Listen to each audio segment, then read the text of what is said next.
สบายดีเด้อมาทุกคนทักทายสบายดีทุกคนตอนแรงๆเข้า5 เดือน 12แล้วเด้อทุกคนหนาวแท้หนาวว่าแล้วก็บ่สบายทุกมื้อเลยเปลี่ยนกันบ่สบายคือเก่าแหละทุกคนช่วงนี้พอมันเป็นคือว่าได้ทำอีนั้นเด็กน้อยเป็นหวัดเป็นไอต่อมาแม่นสาวติ๊กและสาวติ๊กดีแล้วบัดนี้แม่นผัว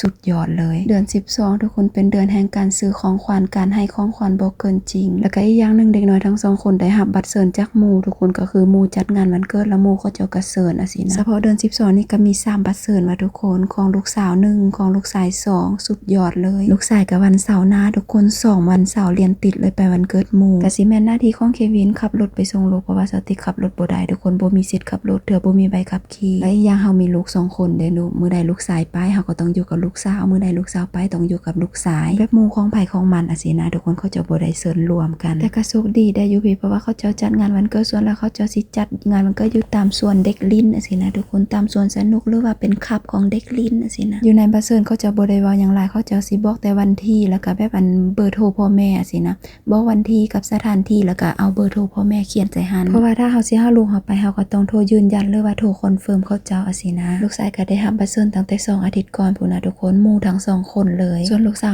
ก็ได้ 2-3 มื้อก่อนนี่แหละเพิ่นก็ดีใจเอาได้ว่าทุกคนหมู่เพิ่นสิจัดงานวันเกิดหมู่เพิ่นเชิญปีนี้วันเกิดลูกทั้ง2คนสติบ่ได้เชิญไผบ่ได้เฮ็ดหยังบ่ได้เกี่ยมอีหยังสินะทุกคนปีหน้าบางทีก็สิเริ่มเชิญหมู่เพราะว่าเด็กน้อยเขาใหญ่แล้วเขาเจ้าก็เริ่มมีหมู่สินะทุกคนลูกสาวคือกันมีเป็นแก๊งเลยตัวนี้ลูกชายคือกันมีเป็นแก๊งคือกันนั่นแหละปีนี้ผ่านไปแล้วปีหน้าเริ่มใหม่ปีหน้าสิเฮ็ดการเชิญดีดาคือเคยเว้าไปแล้วสติเคยโทรถามมันแม่ของหมู่ลูกชายว่าอยากหาหมู่แบบลูกแล้วมานอนบ้านสติบ่แล้วเขาบ่ตอบตั้งแต่นั้นมาพวกสติก็บ่ได้เข้าหาไผก่อนผู้ใดอยากล้มก็มาล้มผู้ใดมีเวียกหยังก็มาล้มเฮาสิบ่ได้ไปทักทายไผก่อนสินะก็คือว่าหั่นแหละเด็กน้อยเขาก็แยกเขาก็ต้องมีหมู่เขาก็ต้องมีสังคมของเขาเฮาก็ต้องเฮ็ดเพื่อลูกได้ปกติสติกับเควินละบ่ได้มีหมู่หลายสินะคนเป็น introvert ของแท้ introvert ทั้ง2คนเลยเหตุผลก็ง่ายๆก็คือบ่อยากได้บ่ต้องการอยู่นำกัน2ผัวเมียก็พอแล้วกับครอบครัวของผัวสิก็สุดยอดแล้วอีกอย่างนึงก็มีหมู่หลายก็มีปัญหาหลายสาวติคิดจังซี่ได้ทุกคนก็บ่ฮู้ว่าคนอื่นคือสาวติบ่นั่นแหละทุกอย่างเฮาต้องเฮ็ดเพื่อลูกหมดได้ทุกคนถึงเฮาสิบ่มักเฮาก็ต้องเฮ็ดสินะเพราะว่าเพื่อลูกเฮ็ดแนวใดลูกเฮามีความสุขเฮาก็เฮ็ดแบบนั้นลูกจังบ่อายหมู่เฮ็ดแบบนั้นลูกจังบ่รู้สึกด้อย